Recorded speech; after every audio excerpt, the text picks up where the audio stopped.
Hello fellow mathematicians. Today we're going to be working with compound interest and depreciation when the time periods don't match the interest rate period. So by that I mean we usually write down interest rates per annum, but sometimes things can be calculated, as in your investment can be calculated monthly. If you've got a credit card, it could be daily, those sort of things.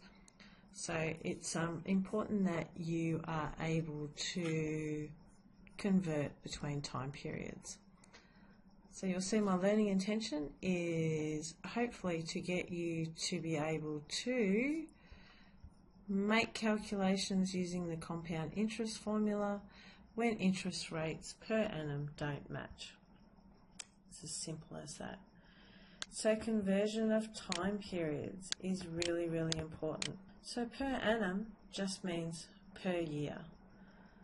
So that's where we usually get our interest rates. It could be any percentage per annum with an abbreviation of P.A, and it just means per year. For us to be working in this area successfully, we need to know how to calculate.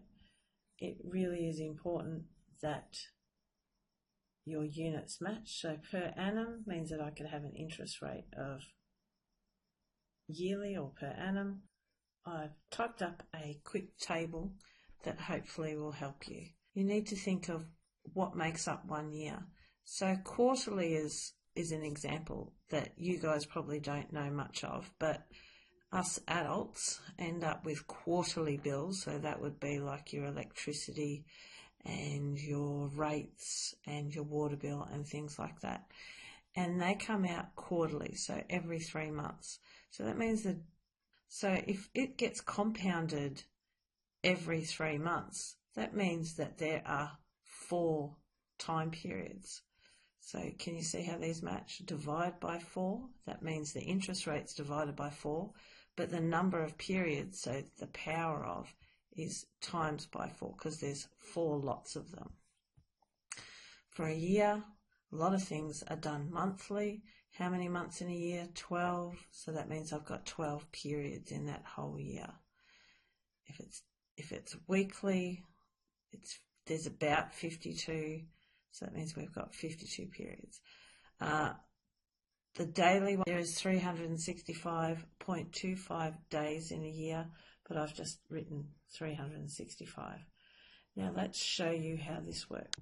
So the example I've come up with, if I have $10,000, I wish, and I find a term deposit that offers interest rate of 16% per annum for a period of 3 years, how would I calculate the following compounding terms? So now you can see the question with the table to help you. So I know my principal is going to be $10,000. So my first one is $10,000. The interest rate is 16% per annum, and the number of terms equals 3 years. Now that's my starting point, but it says quarterly. So if I have a look here, it means that I have to divide my interest rate by 4. So that's going to be divided by 4, and my number of periods gets times by 4, because there's actually, in 3 years, there's actually 12 quarters. So my new rate is going to be 16 divided by 4 is 4% per quarter, which is 0.04, and my number of terms is going to be 12 years. So now you do the following procedure. We write down the formula. Next step is to sub the value. So my principal is $10,000. This is why we write it out, so it's much easier. 0.04, and the number of terms is 12. Put that in your calculator.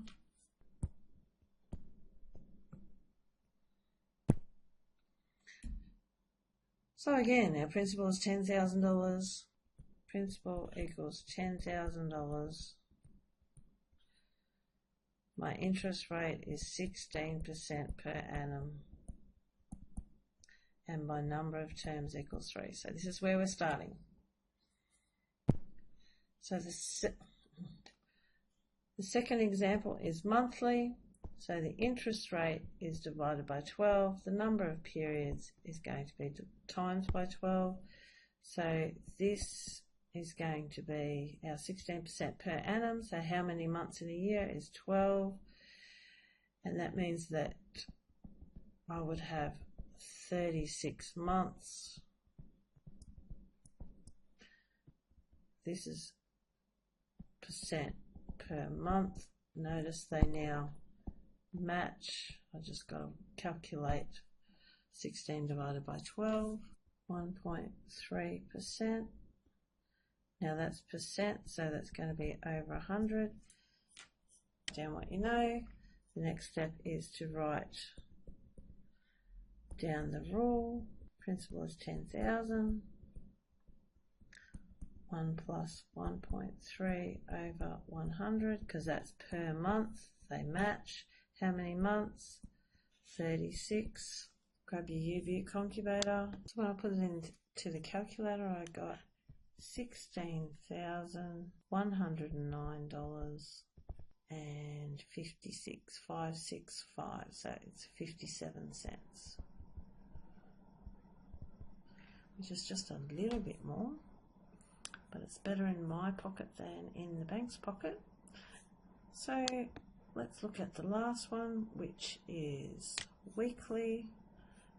We won't do daily. I'm sure you get the gist. Our third example, principal is still 10,000. Interest rate is 16% per annum, and number of terms is 3, but we are going to do weekly. If we go back to our table, that means we are dividing by 52 and for the interest rate conversions, and we are having 52 weeks in 1 year, so 3 years will be 3 times 52. Let's make those calculations. So this is going to be divided by 52, and this is going to be times by 52. Now we'll write down what we know. R equals 16 over 52, and then I'm just going to divide it by 100. Now I'm just doing that because that's what I'm going to put in my calculator. 3 times 52, 3 times 50 is 150, so it must be 156 weeks. And this is per week. Alright, write down the formula. So you'll see it is exactly the same procedure. Sub your values.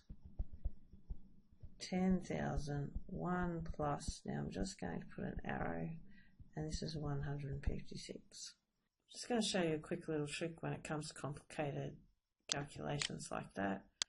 I am going to work it out first. So 16 divided by 52 equals, divide by 100, don't really care.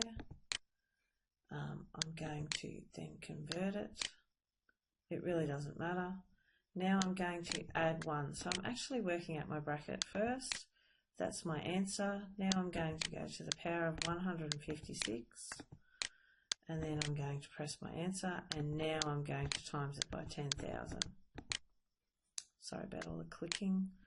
So in this case, I'm now going to have $16,148.83 Hope you can apply this to all the calculations that are expected today.